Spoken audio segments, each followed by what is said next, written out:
Hello friends, welcome back Siddharvak channel நண்பர்களே. இன்றைக்கி இந்த வீடியோவில் ஒரு முக்கியமான செடி வளர்க்குறத பற்றிய டிப்ஸை தாங்க பார்க்க போகிறோம். ஒரு வீடுன்னு எடுத்துக்கிட்டால் இப்போ எல்லாருக்குமே அதில் கார்டன் அமைக்கணும் அப்படிங்கிற ஆசை இருக்குது. வீடு சின்னதாக இருந்தாலும் பெருசாக இருந்தாலும் சரி, நிறைய பேர் கார்டனுக்குன்னு ஒரு ஸ்பேஸ் விட்டு அந்த ஸ்பேஸில் கார்டனை வச்சு சூப்பராக இப்போ எல்லோரும் பண்ணிகிட்ருக்குறாங்க. நிறைய பேருக்கு அந்த கார்டன் வளர்க்குறதுல நிறைய இன்ட்ரெஸ்ட் இப்போ ஏற்பட்டிருக்கு. காலம் அந்த மாதிரி இருக்குது. வீடுகளில் பெரும்பான்மையோனோர் பார்த்திங்கன்னு வச்சுக்கோங்களேன், அப்போல்லாம் துளசி செடியை வைத்திருப்பாங்க. துளசி செடி வைக்கிறதுல இந்த இடத்துல தான் வைக்கணும், இந்த மாதிரி பராமரிக்கணும் அப்படிங்கிறன்னு அதுக்கு நிறைய கண்டிஷன்லாம் இருக்குது. அதற்கேற்பெல்லாம் இருந்து அந்த செடியை வளர்த்ததுனால நிறைய பேருடைய வீடு இன்றளவுக்கும் பார்த்திங்கன்னு வச்சுக்கோங்களேன் சுபிட்சமாக இருந்திருக்கு.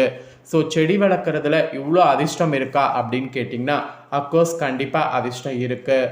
அந்த வகையில் மணி பிளான்ட் அப்படிங்கிறத பற்றி நம்ம நிறைய பேர் கேள்விப்பட்டிருப்போம், கேள்விப்படாமையும் இருந்திருப்போம். மணி பிளான்ட் அப்படிங்கிறது ஒரு முக்கியமான ஒரு வகைங்க. இந்த செடியை வீட்டில் வளர்க்குறது ரொம்ப ரொம்ப அதிர்ஷ்டத்தை ஏற்படுத்தும். கார்டனிங் பண்ணுறது எப்படி ஒரு சிறப்போ அது போல் வீட்டுக்குள்ளே கார்டனிங் மணி பிளான்ட் வச்சு பண்ணணும். ஸோ அந்த மணி பிளான்ட் எந்த திசையில் எந்த மாதிரி இருந்தால் அதிர்ஷ்டம் கிடைக்கும் அப்படிங்கிறத தான் இந்த வீடியோவில் சொல்ல போகிறேன். இது வரைக்கும் மணி பிளான்ட் நீங்கள் வளர்க்கலனா இந்த வீடியோ பார்த்து மணி பிளான்ட்டை வளர்க்க பாருங்கள். அப்படி மணி பிளான்ட் வளர்க்குறவங்களாக இருந்தீங்கன்னா இந்த திசையில் வைத்திருந்தால் உடனே அந்த திசையை மாற்றி நான் சொல்லக்கூடிய திசையில் வைங்க. அப்படி வைத்திங்கன்னா கண்டிப்பாக அந்த மணி பிளான்ட் உங்கள் வீட்டில் அதிசயத்தை ஏற்படுத்தும். ஸோ மணி பிளான்ட் வளர்ப்பதை பற்றி இந்த வீடியோவில் இப்போ அதிரடியாக வாங்க பார்க்கலாம். திரும்பவும் சொல்கிறேன், இந்த மணி பிளான்ட் வளர்க்குறதுக்குன்னு ஒரு சில விதிமுறைகள் இருக்குது. அந்த விதிமுறைகளை ஃபாலோ பண்ணி மணி பிளான்ட்டை வளர்த்தா கண்டிப்பாக நமக்கு அதிர்ஷ்டமானது ஏற்படும். ஸோ அதிர்ஷ்டம் ஏற்பட மணி பிளான்ட்டை எப்படி எந்த திசையில் வளர்க்கணும் அப்படிங்கிறத இப்போ அதிரடியாக ஷேர் பண்ணுறேன். வாங்க அந்த தாள்களை தெரிஞ்சுக்கொள்ளலாம்.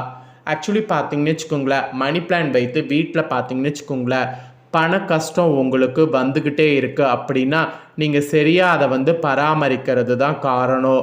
அதாவது பராமரிக்கிறது இல்லாமல் இருக்கிறது தான் காரணம். சரியான பராமரிப்பு இருந்தாவே கண்டிப்பாக வீட்டில் நமக்கு பண கஷ்டம் இருக்கவே இருக்காது. ஸோ அதை தான் நான் உங்களுக்கு இந்த வீடியோவில் எப்படிங்கிறத சொல்லித்தரப்போகிறேன்.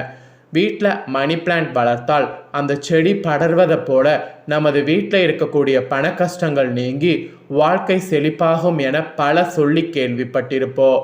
ஆனால் மணி பிளான்ட் அதை பார்த்து வைத்து வீட்டில் பண கஷ்டம் இருந்தால் அதற்கு என்ன காரணம் என்று தெரியுமா? அதற்கான காரணத்தை தான் இப்போ நான் உங்களுக்கு இந்த வீடியோவில் சொல்ல போகிறேன். அதை இந்த வீடியோவில் நீங்கள் தெரிந்து கொள்ள போகிறீங்க. வாஸ்துப்படி மணி பிளான்ட் செல்வத்தோடு மிகவும் நெருக்கமானதாகவும் மங்களகரமானதாகவும் கூறப்படுகிறது. அதனால தான் மக்கள் இதை வீடுகள்லையும் அலுவலகத்திலையும் வளர்க்குறாங்க. வாஸ்து அடிப்படையில் மணி பிளான்ட்டை வளர்க்கும் போது சில விஷயங்களை மனதில் நினைத்து கொள்ள வேண்டும். நம்ம செய்யக்கூடிய சின்ன தவறுகள் கூட நமக்கு பெரிய விளைவுகளை ஏற்படுத்தும். அது மட்டும் இல்லாமல் லாபத்திற்கு பதிலாக நஷ்டம் கூட ஏற்படலாம். ஸோ மணி பிளான்ட் வைத்து கூட வீட்டில் பணப்பிரச்சனை இருந்தால் அதற்கு காரணம் என்ன என்பதை இங்கு நீங்கள் பாருங்கள். அதை தெரிஞ்சுக்கிட்டு இனி அந்த இதை மாற்றிக்குங்க. நம்ம அனைவருக்குமே வீட்டில் செல்வம் பெருக வேண்டும், மகிழ்ச்சி மற்றும் அமைதி நிலவ வேண்டும் என பல்வேறு பூஜைகளையும் வாஸ்து சாஸ்திரங்களையும் செய்து வருவோம். நமது வீட்டில் வளர்க்கக்கூடிய செடிகளுக்கு நமது செல்வத்திற்கு நெருங்கிய தொடர்பு உள்ளது என்பது உங்களுக்கு தெரியுமா? இருக்குது, தொடர்பு நிறையவே இருக்குது. ஒவ்வொரு செடியும் ஒவ்வொரு ஆற்றை கொடுக்கக்கூடியது. அந்த வகையில் மணி பிளான்ட் பணவரவிற்கு முக்கியமாக இன்றளவும் கருதப்படுகிறது. வீட்டில் மணி பிளான்ட் செடியை வளர்ப்பதன் மூலம் வீட்டில் ஒரு மாதிரி நேர்மையான ஆற்றல் அதிகரிக்கிறது மற்றும் செல்வம் பெருகும் என்று நம்பப்படுகிறது. பலர் நேர்மறை ஆற்றலை அதிகரிக்க அலுவலகத்தில் கூட தங்களுடைய டெஸ்கில் மணி பிளான்ட் செடியை பலர் வளர்க்குறாங்க.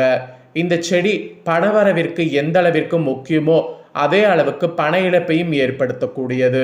ஒரு செடியை வளர்க்கும் போது மக்கள் பெரும்பாலும் வாஸ்து விதிகளை புறக்கணிக்கிறீர்கள். இதனால தான் இந்த பல இழப்புகளை நீங்கள் சந்திக்கிற மாதிரி இருக்குது. பணப்புழக்கம் அதிகரிக்க இந்த செடியை எப்படி வைக்க வேண்டும் என்று தெரிந்து அதை சரி செய்து கொள்வதற்கான பதிவு தான் இந்த ஒரு பதிவு. மணி பிளான்ட் வளர்க்கும் போது மனதில் கொள்ள வேண்டிய விஷயங்கள் என்ன என்பதை இப்போ நான் உங்களுக்கு தெளிவாக சொல்கிறேன். என்ன என்பதை இந்த வீடியோவில் தெரிஞ்சு இதை அப்படியே ஃபாலோ பண்ணுங்கள். வீட்டில் பணவரவு அதிகமாக இருக்க வேண்டும் என்றால் உங்கள் வீடும் வீட்டை சுற்றி உள்ள இடங்களும் வீட்டில் உள்ள பொருட்கள் என அனைத்தும் நல்ல நிலைமையில் இருக்க வேண்டும். அப்படி இருந்தால் மட்டுமே நீங்கள் சம்பாதிக்கக்கூடிய பணம் உங்கள் கையில் தங்கும். பணவரவு என்றால் கூரையை பிச்சுக்கிட்டு லக்ஷ்மி பணத்தை கொடுக்க போகிறாள் என அர்த்தம் அல்ல. நீங்கள் பாடுபட்டு சம்பாதிக்கக்கூடிய ₹1 வீண் செலவாகாமல் இருப்பது தான் பணவரவுக்கான அர்த்தம். மணி பிளான்ட் செடியை அழகிற்காக அனைவரும் தற்போது வீடுகளில் வளர்த்து வரோம். வீட்டுக்குள்ளேயே சின்ன கண்ணாடி குடுவையில் வைத்து அதை நம்மள பலர் வளர்ப்போம். அது தவறு. இயல்பாக ஒரு செடி வளர வளரதான் அதற்கான சக்தியும் அதிகரிக்கும். அப்படி இருக்கையில் செடியை குடுவையில் வைக்கும்போது உங்களால் அதை ஓரளவிற்கு மேல் வளர்க்க முடியாது. அதன் வளர்ச்சி குறிப்பிட்ட நேரத்துக்கு பிறகு தடைப்பட்டுவிடும். இதனால் உங்களுக்கு பணவரவு தடைப்படும் அல்லது நிதி இழப்பு ஏற்படும். அதனால் அந்த தவறை இனி செய்யாதீங்க. மணி பிளான்ட்டை எப்போதும் சரியான திசையில் வளர்க்க வேண்டியது முக்கியம். உங்களுடைய வீட்டில் வடகிழக்கு திசையில் ஒருபோதும் வளர்க்க வேண்டாம். வடகிழக்கில் மணி பிளான்ட் செடியை வளர்ப்பதால் பொருளாதார இழப்பு ஏற்படும் என்று கூறப்படுது. இதனோடு வீட்டில் எதிர்மறையான எண்ணங்களும் அதிகரிக்கும். தென்கிழக்கு திசையில் மணி பிளான்ட் வைக்க சிறந்தது. விநாயக பெருமான் இந்த திசையில் வசிக்கக்கூடிய தெய்வம் என்பதால் இது நமக்கு நல்ல பலனை கொடுக்கும். மெயினாக வீட்டு நலன் மற்றும் செழிப்பையும் இது ஏற்படுத்தும். அதனால் இந்த திசையில் வைக்கிறது ரொம்ப ரொம்ப ரொம்ப நல்லது. மணி பிளான்ட்டை இயல்பாக தரையில் வைத்து வளர்ப்பது நல்லது. ஏனென்றால் ஒரு செடியை நாம் தரையில் வைக்கும்போது தான் அதன் வேர்கள் நன்றாக பரவி வேகமாக வளரும். இது எவ்வளவு அடர்த்தியாக வளர்கிறதோ அந்த அளவுக்கு நமக்கு பணவரவு ஏற்படும் என்று கூறப்படுகிறது. ஒருவேளை உங்கள் வீட்டில் அந்த அளவுக்கு இடம் இல்லை என்றால் ஒரு அகலமான தொட்டில் மணி பிளான்ட் செடியை வைத்து நன்றாக படரும்படி வளர்க்க வேண்டும். அதை விட்டுட்டு ஒரு குடுவையில் வைத்து வளர்க்குறது ரொம்ப ரொம்ப தவறு. அது வளராமல் போகிறது உங்களுக்கு தான் ஆபத்து. மணி பிளான்ட் வேகமாக வளரக்கூடிய தாவரம். அதை நீங்கள் தரையில் படர விடாமல் ஒரு கயிறு கட்டி அதில் படர வைப்பது நல்லது. வாஸ்துப்படி வளரக்கூடிய கொடிகள் வளர்ச்சி மற்றும் செழிப்பின் சின்னம். மணி பிளான்ட் லக்ஷ்மி தேவியின் ஒரு வடிவமாக கருதப்படுது. அதனால் அதை தரையில் படர அனுமதிக்க வேண்டாம். கொடி மாதிரி கட்டி விடுங்க. வாஸ்துப்படி மணி பிளான்ட்டை காயவோ அல்லது வாடவோ விடாதீங்க. உண்மையில காய்ந்த மணி பிளான்ட் என்பது துர்துஷ்டத்தின் சின்னம். இது உங்கள் குடும்பத்தின் நிதிநிலையை அதிகமாக பாதிக்கிறது. எனவே செடிக்கு தொடர்ந்து தண்ணீர் பாய்ச்சவும், ஒருவேளை இலைகள் காய ஆரம்பித்தால் அவற்றை வெட்டி விடுங்க. இதற்கு அதிக சூரிய ஒளி தேவையில்லை என்பதால் இதை வீட்டுக்குள்ளே வளர்க்கலாம். ஒன்றும் பிரச்சனை இல்லை. வாஸ்துப்படி மணி பிளான்ட்டை மற்றவர்களுக்கு தானமாக கொடுக்கக்கூடாது. இது வீனஸ் கிரகத்தை கோபப்படுத்துவதாக கூறப்படுது. வீனஸ் செழிப்பு மற்றும் மகிழ்ச்சியின் அடையாளம். இவ்வாறு செய்வதால் நஷ்டம் ஏற்படுகிறது, பார்த்துக்குங்க. மணி பிளான்ட் மற்றும் வெற்றிலை செடி சேர்ந்து வளர்ந்தால் ஆற்றல் பல மடங்கு அதிகமாக இருக்கும் என சாஸ்திரங்களில் கூறப்படுது. வெத்தலை மகாலட்சுமியின் அம்சம். இந்த இரண்டையும் ஒன்றாக வைக்கும்போது பணவரவு தடை என்ற வார்த்தைக்கு இடமில்லாமல் போகும். அதனால மணி பிளான்ட் வளர்க்குறத இந்த மாதிரி பார்த்து வளருங்க. இதை நீங்கள் பார்த்தது போல் உங்கள் ஃப்ரெண்ட்ஸ் ஃபேமிலியில் இருக்கவங்களும் பார்த்து இதை தெரிஞ்சுக்கணும்னு நினச்சிங்கன்னா இதை உங்கள் ஃப்ரெண்ட்ஸ் ஃபேமிலிக்கும் ஷேர் பண்ணுங்கள். அவங்களும் பார்த்து பயன்பெறட்டும். இதே போல் புதிய தகவல்களை தெரிந்து கொள்ள சேனலை சப்ஸ்கிரைப் பண்ணுங்கள். வேறொரு புதிய தகவல்களோடு மீண்டும் உங்களை சந்திக்கிறேன்.